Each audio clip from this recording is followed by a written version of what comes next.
Darius Price was 38 years old, and for 5 years he had not slept more than 5 hours a night.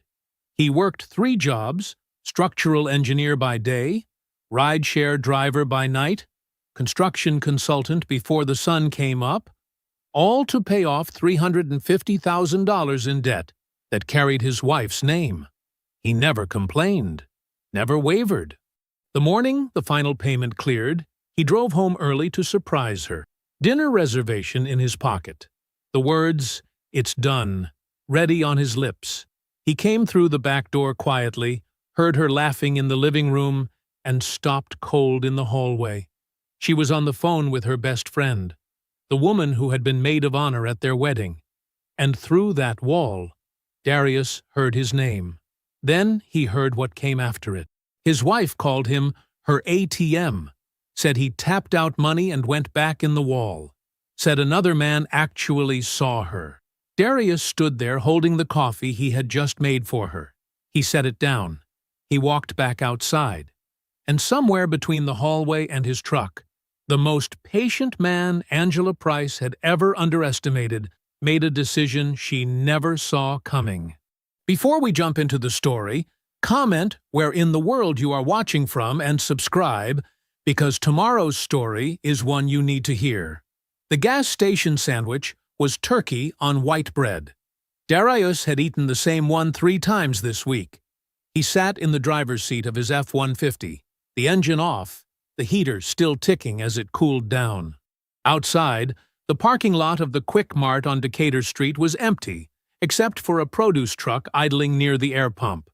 The sky was the color of charcoal. Not dark exactly, but not close to light either. That in-between hour that most people never see. 4:47 a.m. His engineering badge was clipped to the left side of his jacket. A habit. He'd forgotten to take it off again. The badge had a photo on it from 3 years ago, back when he was sleeping full nights and his face showed it. The man in that photo looked younger than 38. He didn't look younger anymore. His freelance consulting laptop sat open on the passenger seat, the screen casting a pale glow across the cracked leather. A spreadsheet. Column after column of figures. Load estimates for a commercial retrofit in Buckhead that he was presenting notes on by 6:00 a.m., so the site foreman could review before the morning crew arrived. He had written the notes between rideshare fares, done it in the parking lot of a Marriott at 2:30 in the morning, while a couple from the airport rolled their luggage inside. He took a bite of the sandwich and chewed slowly. His phone showed 4 completed fares since midnight. Decent. Not great. A slow Wednesday night. He'd learned not to chase Wednesdays. The money was in Fridays, Saturdays, and the early airport rush on Sunday mornings. He had mapped it all out the same way he mapped everything, methodically, without sentiment, in service of a number. The number right now was $14,200. That was what remained. $14,200, and the whole thing would be done. 5 years of triple shifts and gas station sandwiches and sleeping 4 hours when he was lucky, and 3 when he wasn't. All of it closing in on a finish line he had drawn himself on a legal pad at their kitchen table on a Sunday night 7 years ago. He remembered that night clearly, the way the overhead light buzzed slightly, and he kept meaning to fix it. The way Angela sat across from him with her hands folded tight in her lap, like she was waiting for a verdict.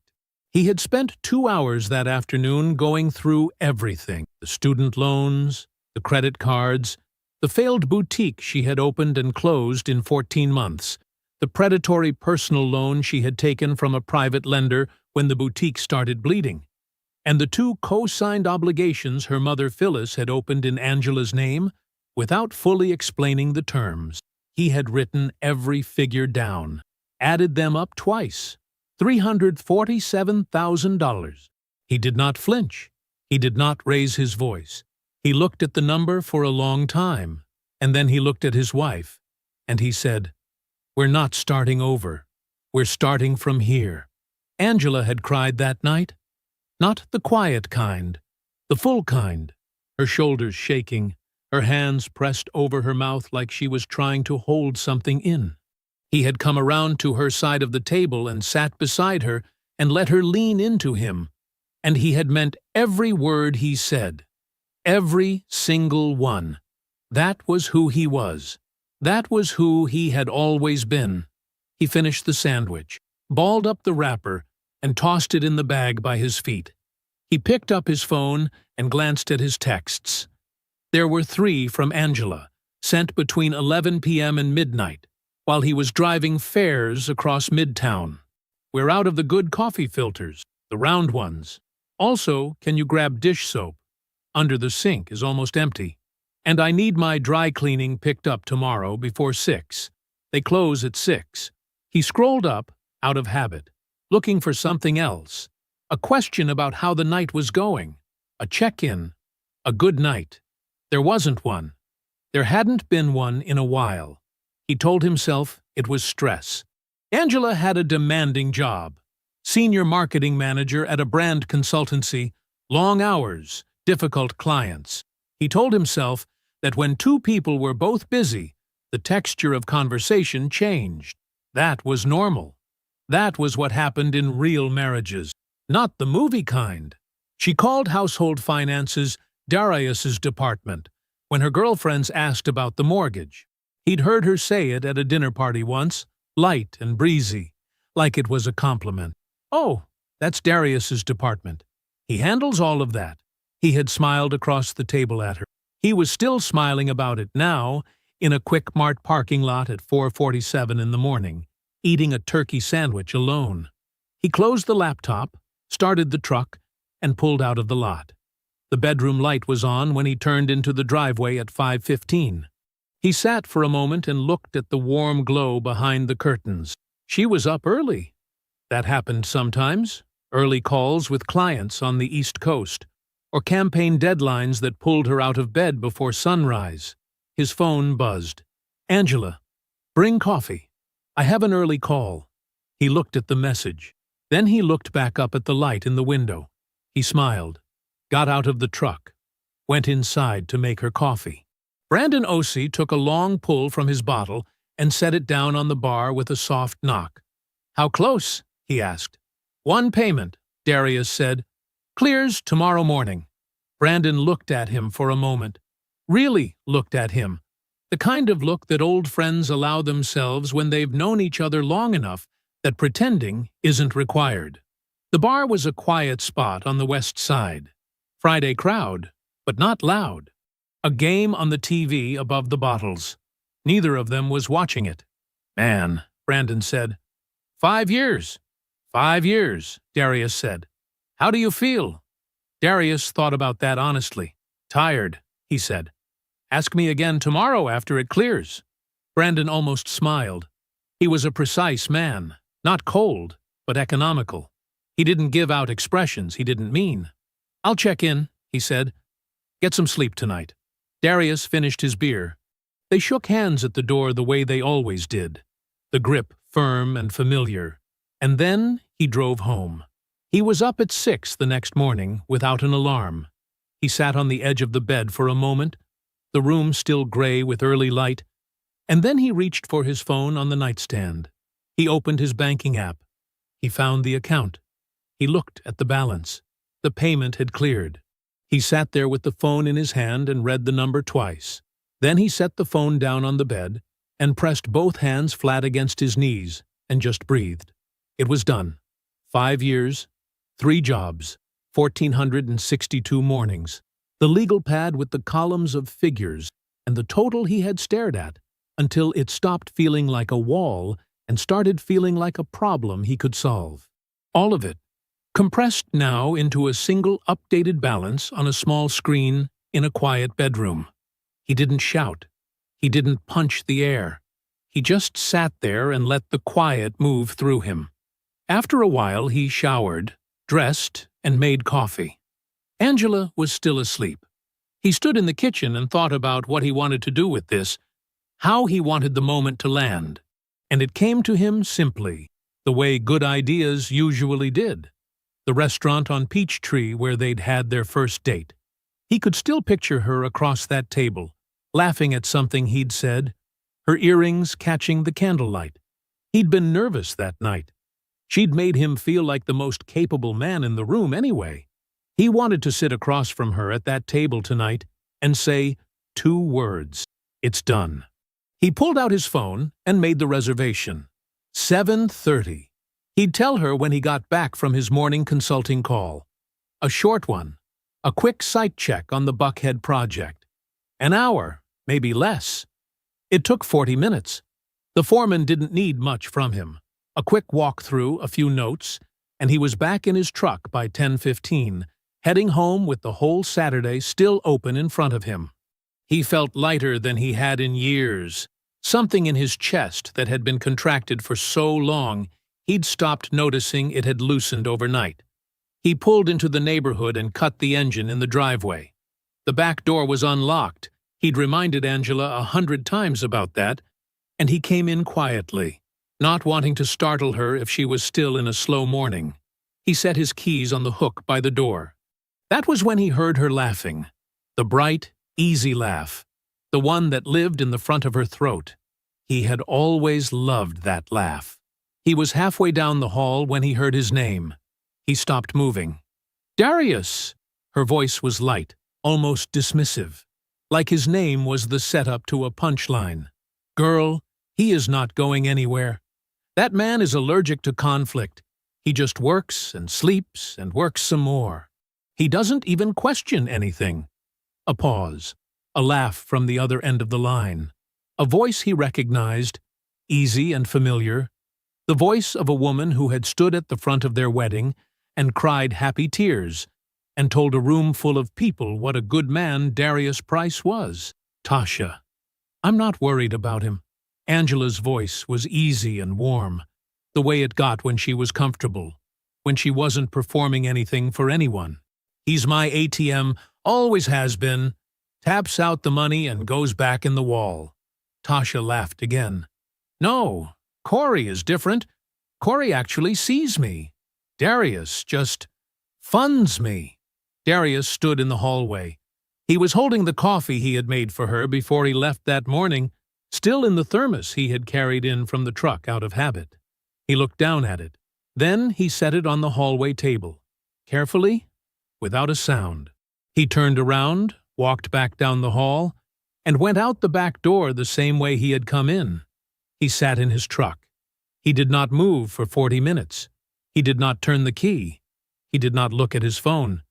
He sat completely still, his hands in his lap, and stared at the garage door. Then he picked up his phone and dialed. Brandon answered on the second ring. "I need your eyes on something," Darius said. "Don't ask me questions yet. Just be available." He started the truck. He pulled out of the driveway and drove. Brandon opened the door before Darius could knock a second time. He looked at his face. That was all he needed. He stepped back and let him in without a word. The apartment was clean and quiet, the way Brandon kept everything. Orderly, functional, nothing out of place. He went straight to the kitchen and started the coffee maker. Darius sat down at the small table by the window and set his keys in front of him and looked at them. Brandon put 2 mugs on the table and sat down across from him. "Talk," he said. Darius was quiet for a moment, not because he didn't know what to say, because he was choosing how much of it to say right now, and in what order. "I need you to pull everything," he said finally. "Every account connected to our joint finances, every transfer, every transaction going back to the beginning. I need to know where the money went." Brandon didn't flinch. "How far back?" "All of it." Brandon nodded slowly. "And?" "There's a man named Corey." Darius said the name the way he said everything. Flat, measured, no weight on it that he wasn't prepared to carry. "I don't have a last name yet. He's connected to Angela somehow. I need to know how." Brandon looked at him for another moment. He did not ask what happened. He did not ask how Darius was feeling.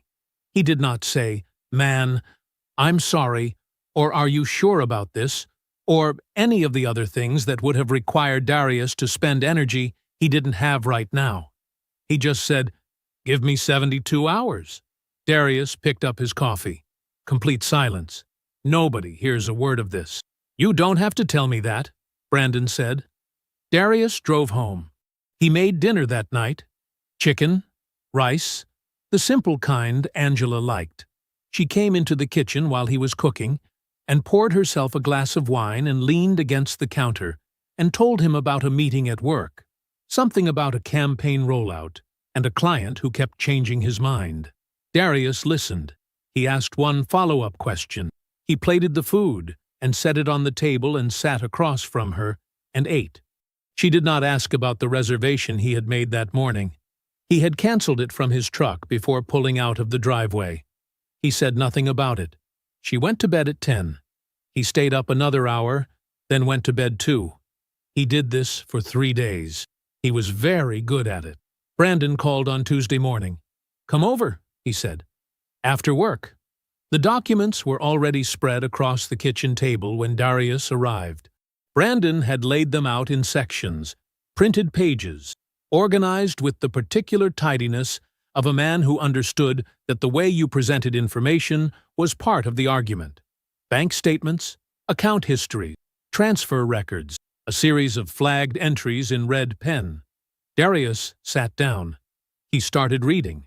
Brandon stood beside the table with his arms crossed and let him read. It took about 10 minutes. When Darius set the last page down, Brandon spoke. $48,000 of what you paid was not legitimate marital debt, he said. That portion traces back to a personal loan she took against a revolving credit line she opened in her own name. No business purpose, no shared liability. The money went to 3 places. He touched each flagged page as he named them. Travel, gifts, and a security deposit on a second address, an apartment she held for 11 months. 18 months into your marriage. Darius looked at the deposit record. He read the address. He had never been to that street. "There's more," Brandon said. He slid a single page to the top of the pile. "She has a secondary credit account you don't know about. She's had it for about 4 years. I flagged one charge in particular." He pointed. "Restaurant charge, City of Charlotte. Party of 2. Reservation under Angela Price." He paused. "You've never been to Charlotte." Darius looked at the charge, the date, the name of the restaurant. He read it once. Then he looked up. "She didn't just let you pay her debts," Brandon said. His voice was even. Not gentle, just honest. "She created some of them so you would." The kitchen was very quiet. Darius looked back down at the table. He went through the pages one more time, slowly, the way he reviewed a set of structural plans before signing off, looking for anything he might have missed, any load-bearing detail that changed the picture. Nothing changed the picture. He straightened the pages into a neat stack. "I need 2 things," he said. "Full documentation. Every account, every transfer, every transaction. Clean copies, organized, ready to hand to someone who needs to act on it." He looked at Brandon. And complete silence. "Done," Brandon said. "Keep pulling. There's more. I can feel it." Brandon nodded. "I'll find it." Darius parked in the driveway and cut the engine and sat in the dark for a moment. Through the front window, the blue flicker of the television moved against the living room wall. Angela was on the couch. He could see her silhouette. He got out of the truck. He went inside. He said her name. She looked up and smiled and turned back to the screen. He sat beside her for a few minutes, one hand resting on the cushion between them, and watched whatever she was watching without seeing any of it. Then he said he was tired, and he got up, and he went to the guest room. He opened the nightstand drawer and took out a fresh legal pad. He uncapped his pen. He wrote the first name at the top of the page, then the second, then the third. The names on this list were different from any list he had ever written before. The sun had barely cleared the rooftops when Darius parked in front of Tasha Moorfield's house. It was 7:22 in the morning, a Sunday. He sat in the truck for a moment and looked at her front door. A wreath hung on it, fall colors, dried leaves, a small wooden letter M at the center.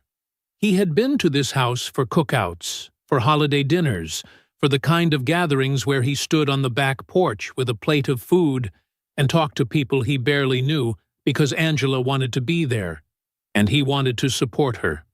He had never rung this doorbell unannounced. Not once. Not in 15 years. He got out of the truck and walked up the path and rang it. She took about 30 seconds to answer, long enough that he knew she had looked through the peephole first. The door opened, and Tasha stood there in a robe, a coffee mug in her hand, her hair pulled back. She looked at his face the way a person looks when they are trying to figure out how much trouble they are already in. She found her answer quickly. "Darius, you were on that call, Tasha." He said it quietly. No heat in it, just the plain shape of the fact, set down between them like something he had carried a long way and was finally putting on a table. She did not deny it. She looked at him for a long moment. Then she stepped back and held the door open. He came inside. They sat at her kitchen table. She refilled her coffee and offered him a cup. He accepted it. For a moment, neither of them spoke. Then Tasha set her mug down and looked at her hands. "I've known about Corey for almost 2 years," she said. Darius said nothing. "Angela told me it was just emotional at first, that she needed someone who actually talked to her." Tasha paused. "I told her to end it. I told her more than once." She looked up. "She said you'd never notice because you were too focused on the money." The irony of that settled in the room like smoke. "And you believed her," Darius said. "I told myself it wasn't my place." Tasha's voice was even, but there was something underneath it. Not quite shame, but the close cousin of it. "I told myself marriages are complicated, and Angela would eventually do the right thing, and it wasn't my business to get in the middle of it." She picked up her mug again, set it down without drinking. "I've been telling myself a lot of things for 3 years. The phone call," Darius said. She closed her eyes briefly. "She made a joke, and I laughed." She opened them again. "I've been sick about it since. That doesn't fix it." "I know that." Darius nodded once. He did not tell her it was okay. It wasn't, and she knew it, and he respected her enough not to lie about it. Instead, he waited, because he could feel there was more, and he had learned a long time ago that silence was the best tool for bringing the rest of a thing to the surface. Tasha set her hands flat on the table. "There's something else," she said. "Something you need to know." She took a breath. Angela met Corey at her mother's house, a dinner at Phyllis's, 18 months into your marriage. Phyllis introduced them. She watched his face carefully. She liked him right away, told Angela he was the kind of man she should have married. Darius looked at her steadily. "And Phyllis didn't just leave it there," Tasha continued. "She coached Angela. She told her to keep things normal at home, keep you comfortable, keep you working, until the debt was paid off." Her voice dropped slightly. "She framed the whole payoff as Angela's exit fund, Darius. She told Angela that once the debt was clear, she'd have financial stability, and she could leave on her own terms." The kitchen was very quiet. Darius sat with it. He did not flinch. He did not look away. He simply absorbed it the way he absorbed everything, completely and in silence, turning it over until he understood the full shape of it. Phyllis Wade had sat at his dinner table. She had hugged him at Christmas. She had called him son. And she had built the blueprint for everything that was done to him. He looked at Tasha. "One question," he said. She met his eyes. "Are you willing to tell the truth when it matters?" The question sat there between them. Tasha looked at him for a long moment, long enough that he could see the weight of it moving through her. The friendship of 15 years, the history, the cost of what yes would mean and what it would end. "Yes," she said. It cost her something to say it. It was visible on her face, and Darius saw it, and he respected it. "Go home," he said, standing. "Act normal. I'll be in touch." He was 2 blocks away when he called Brandon. "Add Phyllis Wade to everything you're documenting," he said. Every connection, every timeline, every point where she intersects with the money or the man. A brief pause on the line. "And find me a divorce attorney," Darius said. "Someone precise." Brandon called on Tuesday morning. "Come over," he said. "I have everything." That was all. Darius arrived at Brandon's apartment just after noon. Brandon had pushed the kitchen table against the wall and covered it, every inch of it, with printed documents, bank statements, transaction logs, account summaries, timelines laid out in columns with dates and amounts and notes written in Brandon's small, clean handwriting. It looked like the evidence board from a crime show, except every number on it was real. Every dollar on it had come from Darius's hands. Brandon stood at the side of the table with a pen and a yellow legal pad. He did not offer small talk. He just looked at Darius and said, "Sit down." Darius sat. Brandon started from the beginning. Over 5 years of marriage, Darius had contributed $412,000 in post-tax income to the household and to debt elimination.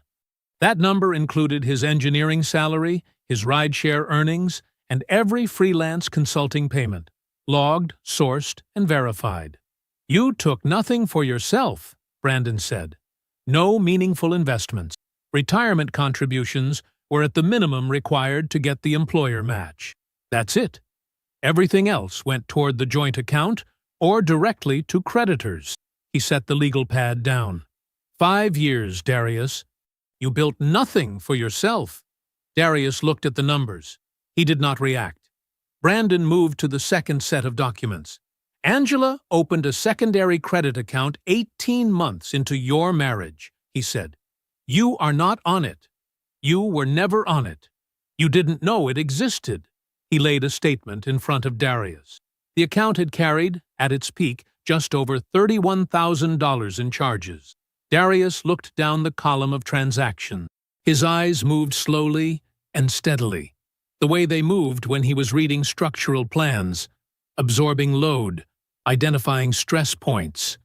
There were restaurant charges, cities he did not recognize, a hotel in Charleston, a weekend charge in Atlanta during a stretch when Angela had told him she was visiting a college friend. There were clothing purchases, a spa charge, and near the bottom of the third page, a single-line item from a jewelry retailer, Marcel & Sons men's timepieces, for $640. He had never owned a watch that cost $640. "She serviced this account herself," Brandon said. "Part-time consulting income she never disclosed to you. You believed she was only working her full-time marketing job. She wasn't. She had her own income stream the entire time, separate from everything you were building together." The room was very quiet. Brandon let the silence hold for a moment.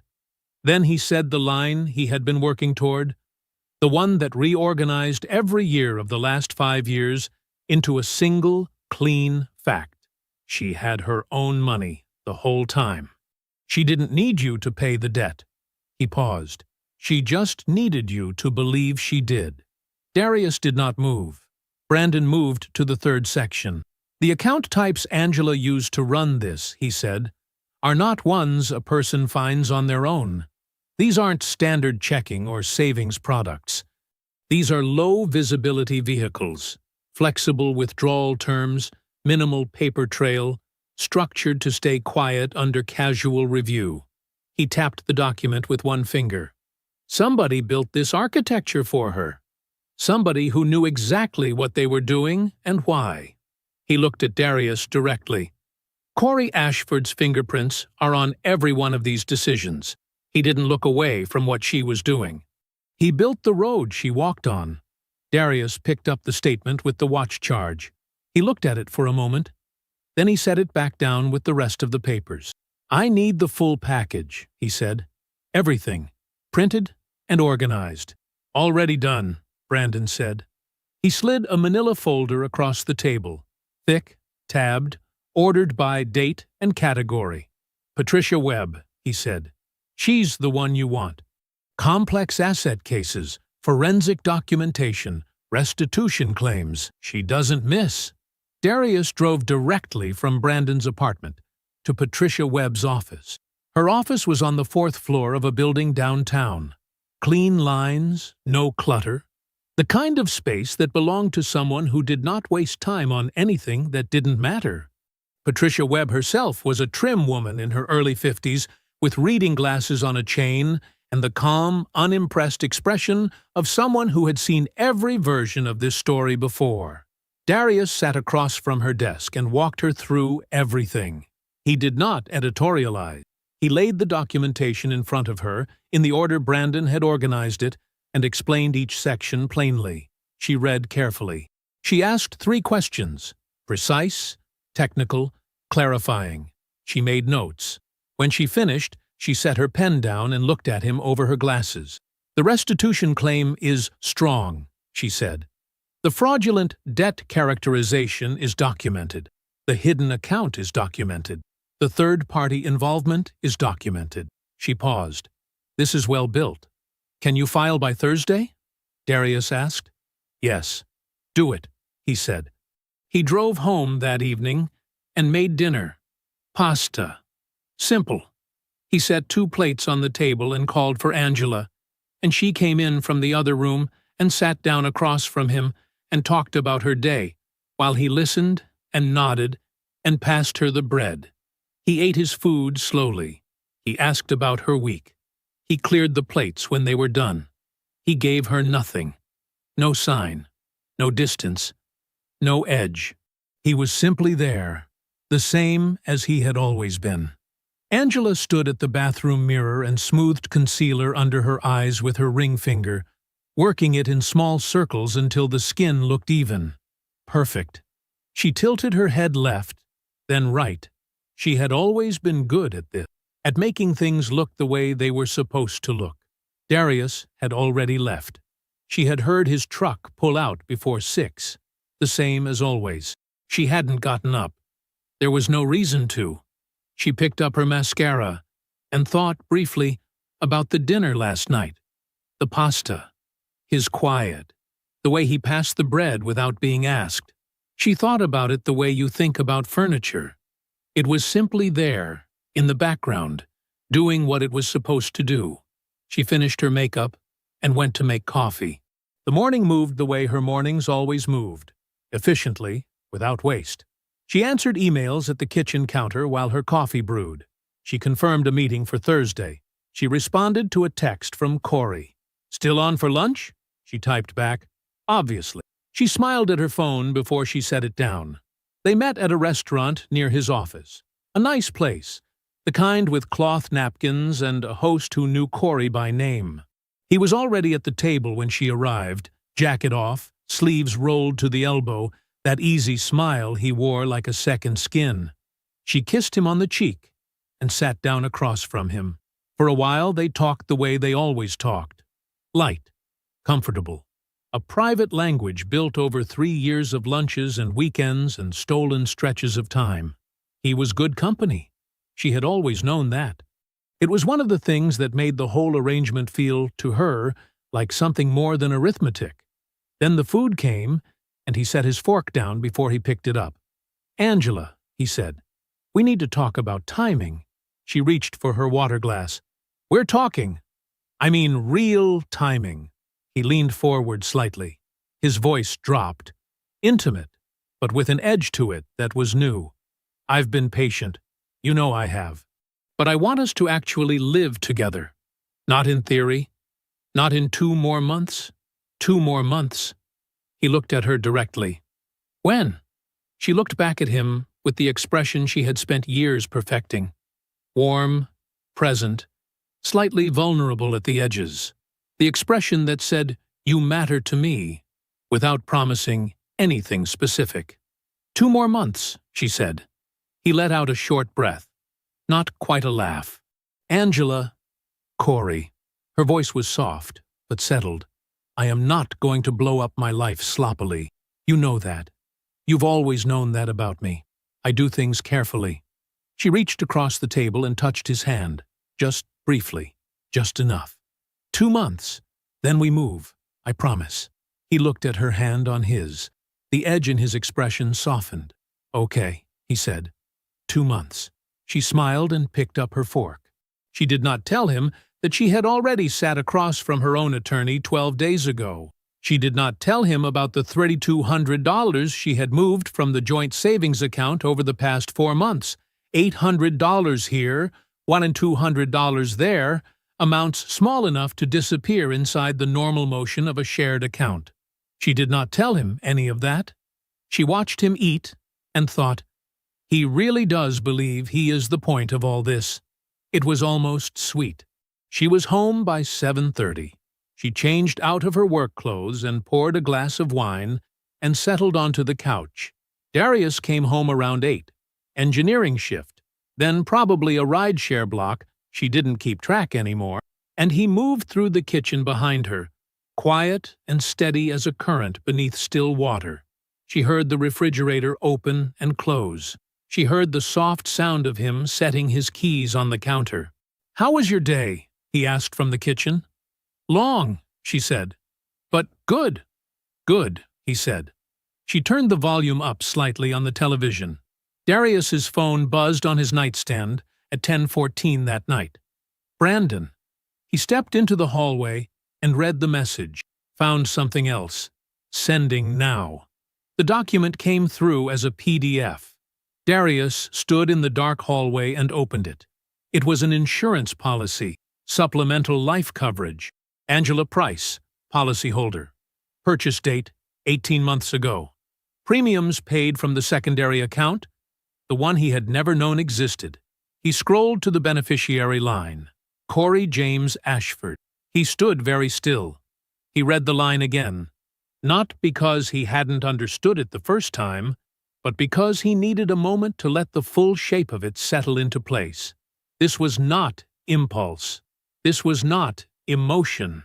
This was a woman who had planned for outcomes the way an engineer plans for failure, quietly, in advance, accounting for every scenario. She was not simply preparing to leave. She was prepared for everything. Darius looked at the document for a long moment. Then he opened his messages and typed 2 words to Brandon. Next phase. He set his phone down. He walked back to the guest room. He closed the door.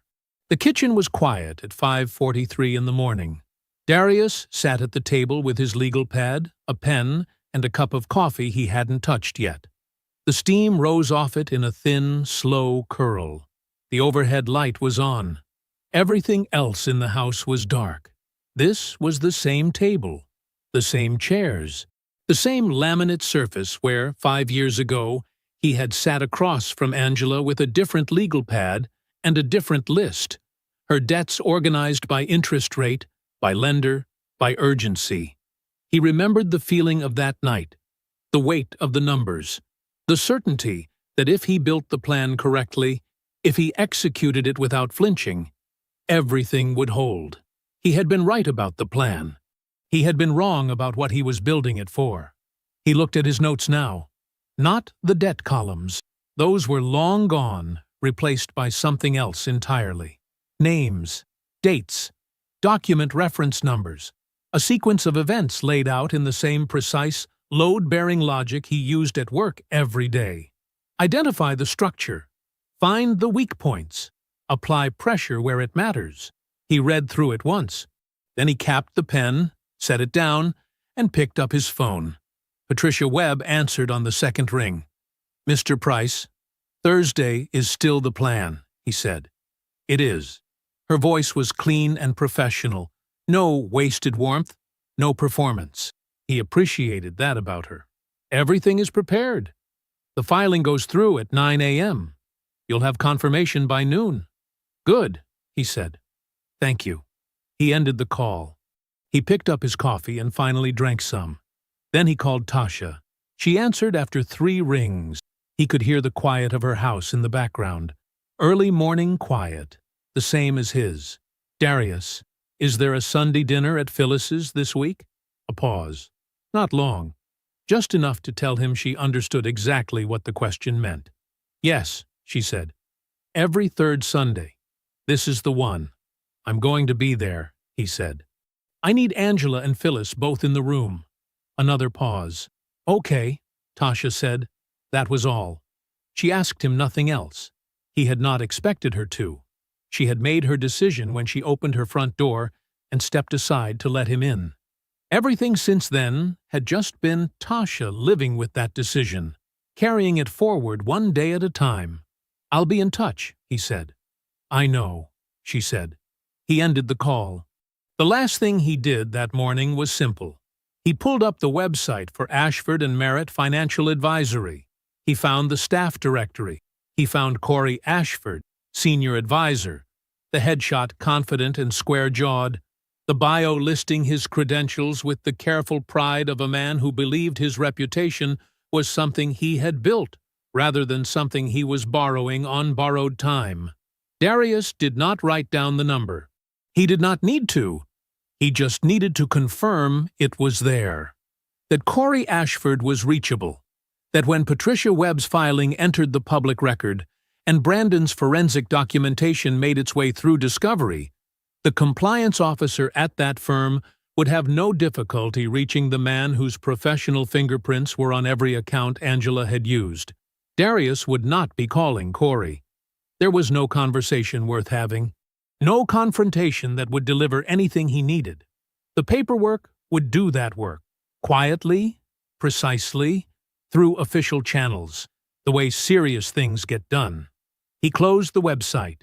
He got up, rinsed his coffee cup, and went to work. Thursday came and went like any other day on the surface. His phone buzzed at 11:58 with a message from Patricia. Filed. Confirmation attached.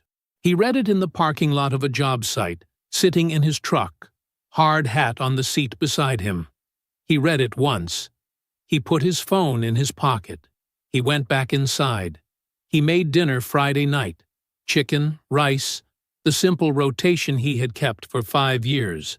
Angela ate across from him and talked about a co-worker's bad decision in a meeting, and he listened and nodded and passed her the salt when she reached for it.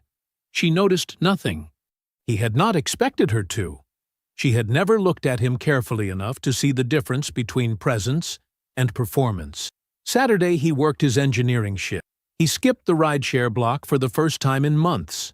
He came home and sat on the back porch in the evening air and simply let the quiet be quiet. That night, before bed, he stopped in the hallway. The wedding photo was on the shelf where it had always been. Angela in the center of the frame, bright and certain, her smile aimed at the camera like it was an audience she had already won. Darius stood half a step behind her, his hand at the small of her back, looking at her instead of the lens. And there, just to Angela's left, was Tasha, smiling, her bouquet held in both hands. Darius looked at the photo for a long moment. Then he reached out and turned it face down on the shelf. Not with anger. Just with the quiet finality of a man putting something away that no longer needed to be displayed. He went to bed. He slept 8 full hours, the first time in 5 years. Sunday morning arrived gray and still. Darius woke without an alarm, dressed calmly, dark slacks, a clean button-down, and went to the kitchen. He made coffee.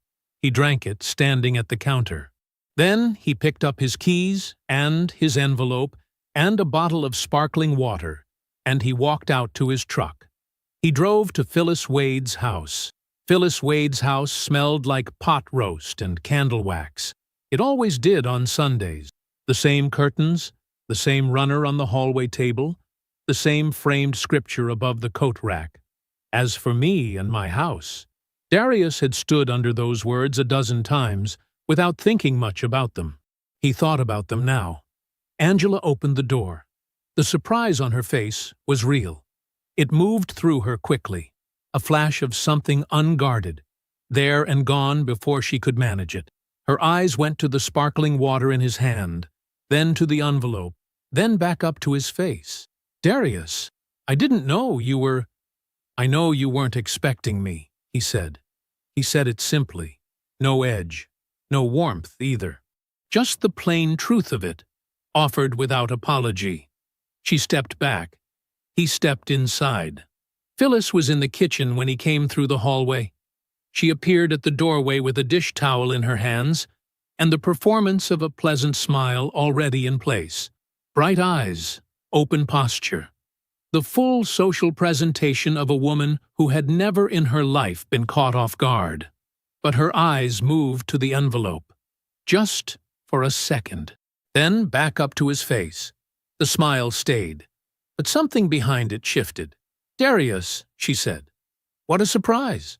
"Phyllis." He held up the sparkling water. "I brought this." She took it the way she always took things from him, graciously, as if receiving a small tribute she had quietly expected. Tasha was already at the table. She looked up when he walked in. She did not smile, and she did not look away. She just looked at him, steady, still, the way a person looks when they are doing the hardest part of something and have decided to finish it. He gave her a small nod. She dropped her eyes to her plate. Dinner was pot roast, green beans, and cornbread. Phyllis served. Angela brought out the glasses. Darius sat across from Tasha and passed the butter when it was needed, and asked Phyllis how the church auxiliary was coming along. Phyllis told him about the fundraiser, who had promised what, who had not delivered, the specific failure of a woman named Doris, who had agreed to coordinate the bake table and then done absolutely nothing. Darius listened. He asked a follow-up question. Phyllis answered it with the particular satisfaction of a woman who rarely got to elaborate. Angela watched him from across the table. There was something cautious in her face now, something she was working to keep still. Darius ate his food and said nothing that invited her scrutiny. Tasha did not speak much. When she did, it was brief. A word, a short agreement, a reach for the cornbread. She did not look at Angela directly. Not once. She looked at her plate, and she looked at Darius, and she kept herself very still, the way you do when you are carrying something fragile and you know it. Darius helped clear the plates. He stacked them the way he had always done, scraped and neat, and carried them to the kitchen without being asked. Phyllis watched him do it. That guarded look had not left her face since he walked in. She was reassessing something. He could see her doing it. The calculation happening behind her composed expression, the quiet recognition that the man she had spent years dismissing as furniture had arrived at her table with an envelope and an ease she could not quite read. He came back from the kitchen and sat down. He placed the envelope in front of Angela. "You've been served. As of Thursday." Angela looked at it. She did not move for a moment. Then she picked it up and opened it. The sound of the pages unfolding was the only sound in the room. He watched her read. He watched the moment she understood what she was holding. Not just the divorce filing, but the summary document, the financial claim, the words fraudulently characterized marital debt and undisclosed financial structuring tied to a third party in Patricia Webb's precise, unhurried legal language. Angela's composure fractured, not loudly. It happened in her face first, the careful arrangement of it giving way, something younger and more frightened surfacing beneath. "What is this?" Her voice came out smaller than she intended. "Darius!" "I'm not going to argue," he said. Phyllis set down her glass. "Now wait a minute." Her voice was the voice of a woman who had managed every room she had ever entered. Reasonable, firm, practiced. "Darius, I think you need to slow down. Marriages go through hard seasons. That doesn't mean you throw everything away over—" "Mama?" One word. Tasha said it to a woman who was not her mother, but who had stood in that place long enough for the word to carry full weight. She said it quietly. She did not look at Phyllis when she said it. She looked at the table, but it landed. Phyllis stopped. Her mouth stayed open for a half-second before she closed it. The room went still in the particular way that rooms go still when something that was not supposed to be said has been said clearly and without hesitation. Darius turned back to Angela. "I worked 3 jobs for 5 years," he said. Because I believed in you. I believed you needed me the way I needed you. Angela's eyes were wet. She did not look away. I know now that's not what this was. You needed a mechanism, and I was one. His voice did not rise. It did not shake. I'm not angry at you for being who you are. I'm angry at myself for not seeing it sooner. He pushed back his chair and stood. Angela's hand shot out. Her fingers closed around his forearm. Her grip was tight. Not manipulative, not performed, just desperate. The grip of a person who has watched something fall and reached for it too late. Can we just talk? She said. Please, just... We talked every day for 7 years, Darius said. He looked down at her hand on his arm. Then he looked at her face. He held her gaze for one long, quiet moment, long enough that she would know he was not leaving in anger. He was leaving in conclusion. This is what came of it, he said. He walked to the front door. He opened it. He stepped through it. He did not look back. He drove home. He parked in the driveway. He went inside, walked past the kitchen and the hallway table and the shelf where the wedding photo lay face down, and he went to the guest room closet and pulled out a duffel bag. He packed the way he did everything, methodically. What he needed. Nothing more. Clean clothes, his toiletries, his laptop, his legal pad, his engineering badge. He zipped the bag. He turned off the light. He walked out through the back door. The same door he had walked back out of the morning he heard her voice on the phone. The morning everything changed, and he got in his truck. He drove to a hotel 6 miles away. He checked in at the front desk. The lobby was clean and quiet. The man behind the counter handed him a key card. He rode the elevator up alone. He found his room. He set the bag down. He sat on the edge of the bed in the dark for a moment, not thinking, just being still. Then he turned on the lamp, opened his legal pad, and drew a clean line under the last thing he had written. He was done living in that house. Monday morning came the same way it always did. The engineering office was quiet before 8. Darius liked it that way. He had his coffee, his blueprints, the low hum of the ventilation system overhead. He set his phone face up on the desk out of habit, then turned it face down when he saw the screen. 3 missed calls. Angela. All from the night before. He left them there and got to work. The consequences did not arrive all at once. They arrived the way a structure fails, not in a single dramatic collapse, but in sequence. One load-bearing point giving way, then another, each one making the next one inevitable. Angela's attorney was a woman named Carol Sims, who had a reputation for being reasonable and direct with her clients, even when the news was not reasonable or easy. She called Angela on Tuesday morning. Darius was at his desk reviewing drainage specifications when it happened, though he would not know the details until Patricia Webb relayed them through proper channels days later. Carol told Angela plainly, the forensic documentation attached to the filing was airtight. Every hidden account, every transfer, every structured financial vehicle chosen for its low visibility, documented, dated, and sourced. The restitution claim was not a bluff.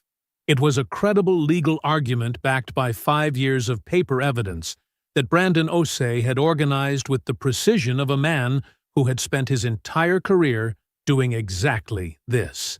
The settlement Angela had anticipated, the one she had quietly planned around, the one that was supposed to set her up cleanly on the other side of this, was not the settlement she was going to get. Angela called Corey that afternoon. She told him things had accelerated. She told him Darius had filed, that it was aggressive, that the documentation was more detailed than she expected. What she did not say, what she could not quite bring herself to say, was that she had told him none of this would happen. She had told him Darius was not that kind of man. She had told him he just works and sleeps. He doesn't question anything. And she had believed it because she had needed to believe it. And Corey had believed it because believing it cost him nothing at the time. The time for that kind of belief was over. She could hear it in the silence on his end of the line before he spoke. The sound of a man doing arithmetic he did not like. "How detailed?" he asked. She told him about the account structures, the low-visibility vehicles, the specific financial instruments. Another silence. "Corey." "I have to go," he said. Corey Ashford called his firm's general counsel that same evening. It did not help him. Brandon's forensic report had been attached to Patricia Webb's discovery filing as a supporting document. Discovery filings were accessible through normal legal channels. Normal legal channels included the compliance officer at a mid-size financial advisory firm, a careful, thorough woman named Renee Park, who read everything that crossed her desk and understood immediately what the structured account documentation meant about one of her senior advisors. The internal review opened within 4 days of the Sunday dinner filing becoming accessible. Corey was placed on administrative leave 11 days later. It was not announced publicly. It did not need to be. In a firm of that size, administrative leave during a compliance review had its own particular gravity. It changed the way people moved around you. Senior clients began requesting reassignment, politely, professionally, with the specific vagueness of people who have already made up their minds. The partners stopped including Corey in business development meetings. His calendar, once full, began to clear in the way that calendars clear when people have quietly decided to make other arrangements. He sat in his home office during the second week of his leave and stared at a contact list he could no longer call. Then he picked up his phone and texted Angela. The message was long. Darius never saw it. It was not his to see. But Patricia Webb would later describe its general character as hostile and self-exculpatory, which was lawyer language for what it actually was: a man looking for somewhere to put what had happened to him and settling on the nearest available target. He blamed her for his exposure. He used words that were not kind. He listed, specifically, the things he had done for her and the things she had cost him. He did not mention the things she had done for him, or the things he had chosen freely, or the morning he told her that what she was doing was not wrong because he had needed her to believe it and needed to believe it himself. The message sat in Angela's inbox. She did not respond. She had nothing to offer him now, and they both knew it. Tasha had her own conversations during those 2 weeks. Private ones. No announcements. No performances. She reached out to Angela's aunts and cousins, the ones who had come to the wedding, who had shaken Darius's hand at the reception, and told him he was a good man, who had meant it. She told them what she knew, when she had known it, what she had said, and what she had not said, and how long she had kept quiet about it. She did not dress it up. She just stated it, plainly, the way a woman does when she has decided that honesty is the only thing left that costs her less than silence. Phyllis found herself, over the course of those 2 weeks, defending a strategy that had failed visibly and publicly to people who had genuinely loved the man it was designed to use.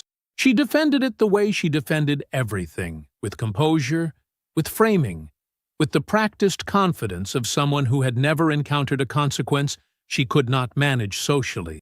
But the calls slowed, the invitations thinned, not dramatically, not in any single confrontation she could have addressed directly, just quietly, permanently. The natural result of people reassessing who you are when someone they trust has finally told them the truth.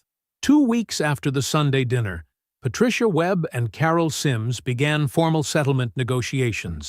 Angela sat alone in her apartment that evening, the one she had moved into quickly, without planning for it, the lease she had signed in a hurry, and picked up her phone. She scrolled to Tasha's name. She pressed call. It rang 4 times. Voicemail. She did not leave a message. Tasha did not call back. The text came on a Thursday morning. "Can we meet?" "Just us. No attorneys. I just need to talk to you." Darius read it at his engineering desk, coffee going cold beside him. He looked at it for a moment. Then he typed back. "Saturday, 10 a.m. Grounded coffee on Mercer. I'll be there an hour. He set the phone down and went back to his blueprints. She was already there when he arrived. Angela sat at a corner table, both hands wrapped around a mug she wasn't drinking from. She was wearing a gray sweater he recognized, one she used to wear on Sunday mornings, and her eyes were swollen in the particular way that comes not from one night of crying, but from 2 weeks of it. She was not performing anything. There was nothing left in her to perform. Darius ordered a coffee at the counter, carried it to the table, and sat across from her. He looked the same as he always did. That was the thing that got her. Same posture, same quiet. The kind of calm that doesn't come from having nothing to feel. It comes from having already felt it, privately, completely, and moved through to the other side without telling anyone. She had been grieving a man who was still right in front of her. He let the silence sit for a moment, the way he always had. "Okay," he said simply. "I'm here." Angela looked at him across the table. Her mouth opened and then closed again. She had rehearsed this. She had rehearsed it in the car, in the shower, lying awake at 2 in the morning, in the small apartment that didn't feel like anything yet. "Did you ever love me?" she asked. It came out smaller than she intended. Darius didn't hesitate. "More than you can understand," he said. "That's why it took me so long to see clearly." She looked down at her mug. "I mean, really love me," she said. "Not just the idea of—" "Angela!" His voice was not sharp. It was patient in the way it always was. "That's what I said." She believed him. That was the part that made it worse. She had expected him to say something that let her off the hook, something that suggested the marriage had never been real, that he had wanted something she could not give, that the failure was shared in equal parts, something she could hold on to. He had not given her that. He had given her the truth instead, which was that the marriage had been real, and the love had been real, and she had used both of them and known exactly what she was doing while she did it. Her eyes filled. "Was there anything I could have done?" she started. "Don't." He said it gently, but it landed. "Don't make this a story where there's something you almost did right. You knew what you were doing. You planned it. You had your mother help you plan it." He paused. "The only difference between then and now is that I know it too." Angela set her mug down. Her hands were shaking slightly. She wanted to argue. She had arguments ready. About the pressure she had been under. About the debt and the fear, and the way Corey had made her feel seen in ways she hadn't known she was missing. She had explanations that weren't exactly lies. But she looked at Darius, at the steadiness in his face, at the man who had made her coffee at 5 in the morning and eaten gas station sandwiches in a dark parking lot, and written her name at the top of a legal pad like a promise. And she found that none of the arguments were willing to leave her mouth. He lifted his coffee cup and drank the last of it. Then he set it down on the table with the quiet finality of a period at the end of a sentence. "The ATM is out of service," he said. "Permanently." He stood, buttoned his jacket, and walked to the door. He did not look back. The settlement finalized 3 weeks later. It was not what Angela had planned for. The hidden accounts were part of the legal record now. The restitution claim held. When all of it was calculated, the fraudulent debt characterization, the undisclosed income, the structured financial vehicles Corey had built for her to move through, the number that remained for Angela was significantly smaller than the number she had spent 3 years imagining. She signed the papers on a Wednesday afternoon in Carol Sims's office. Darius signed his the same day, in Patricia Webb's. They did not see each other. Darius kept the hotel room month to month. He didn't need much: a bed, a desk, a window that faced east so the morning light came in clean and early. He ran in the mornings now. That was new. He had never had time for it before. Brandon came by most Tuesday evenings.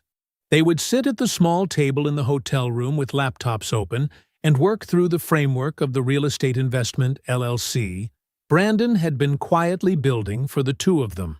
Entity structure, target markets, acquisition criteria, financing ratios. It was the same kind of work Darius had always done, the same methodical, patient assembling of a plan. But the name at the top of the legal pad was different now. It was just his. 14 months after the Sunday dinner at Phyllis's house, on a cool Tuesday morning in October, Darius Price stood on the sidewalk in front of a mixed-use building 2 hours from where he used to live, holding a set of keys that belonged entirely to him. Brandon stood beside him, hands in his jacket pockets, looking up at the facade. "Solid bones," Brandon said. "That's why I bought it," Darius said. They went inside. Tasha came the following Saturday. She pulled up in her car, stepped out, and stood on the sidewalk with her hands in her coat pockets, looking up at the building the same way Brandon had. 4 stories, brick, corner lot. The kind of structure that had been built to last, and had, despite decades of indifferent ownership, done exactly that. She didn't say anything for a while. Darius stood beside her and let her look. "You built something real," she said finally. He glanced at her. They both knew she was not talking about the building. "Yeah," he said. "I did." What existed between them now was not friendship exactly. It was not warmth in the way that word usually means. It was something quieter and harder won. A phone call every few months, a brief check-in, the particular kind of acknowledgement that passes between two people who have seen each other clearly in a moment that mattered. She had told the truth when it cost her something to tell it. He had not forgotten that. He did not need to name it. It was enough. Angela's apartment was smaller than she had pictured. The lease was hers alone. The debt she was paying now was real. No one else's labor underneath it. No one else working 3 jobs while she managed a hidden life. Just her, the monthly statements, and the arithmetic of starting over. Corey had relocated quietly to another city. He had a smaller client book now, a lower title, a new address that Angela had learned about through someone she barely knew. She had received that information and held it in her mind for a moment, and then set it down. The way you set down something you realize you no longer need to carry. Phyllis called every Sunday. She always had. Fewer other people did. That Tuesday evening, after Brandon had gone, Darius took the stairs to the roof. The city moved below him, streetlights coming on, the low sound of traffic, the particular hum of a place that did not know or care that anything significant had happened here. He had his hard hat in one hand and a pen in the other, and spread across the folding table he had set up near the roofline were the structural plans for the building's renovation phase, load-bearing assessment, reinforcement schedules, the careful documentation of what was sound and what needed work, and how to make the whole thing hold. He read the plans the way he had always read them, patiently, precisely, looking for the places where the weight was distributed wrong, where the load was falling on something that wasn't built to carry it. He understood that kind of problem better than most. He made a notation in the margin, then another. Below him, the city kept moving. For the first time in years, the structure he was building was entirely his own. He marked the plan. He smiled, and he got to work. I hope you enjoyed that one. Be sure to like the video and subscribe so you don't miss the next story. I've picked out 2 more for you that I think you'll really like.